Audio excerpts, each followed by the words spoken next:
President Trump is hoping the Supreme Court will protect him from having to reveal his financial details. 3 House committees, controlled by Democrats, are demanding years' worth of business records from Trump's accountants. It's partly a response to a claim by a former Trump fixer, Michael Cohen, who said his old boss wasn't honest about money. Mr. Trump inflated his total assets when it served his purposes, such as trying to be listed amongst the wealthiest people in Forbes, and deflated his assets to reduce his real estate taxes. And a New York prosecutor, Cy Vance, wants to enforce a grand jury subpoena for Trump's taxes, investigating whether he broke state laws by reimbursing Cohen for hush money paid to Stormy Daniels during the campaign.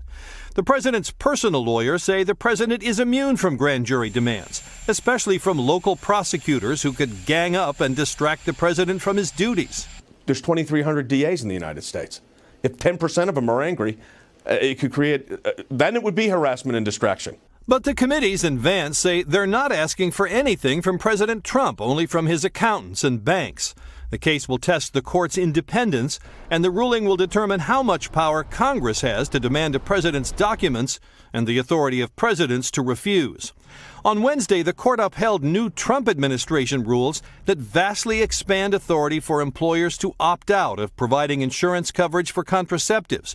The vote 7-2, with Justices Ginsburg and Sotomayor dissenting. The court said the Obamacare law gives the government wide latitude to decide what counts as preventive care and to create exceptions from its own rules. In the past, religious employers like churches were exempt from the contraceptive mandate. But now even for-profit companies can opt out if they have religious or even moral objections to providing that coverage.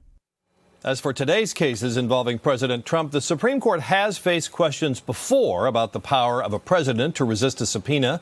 Its rulings involving Richard Nixon and Bill Clinton were unanimous, and each time the president lost.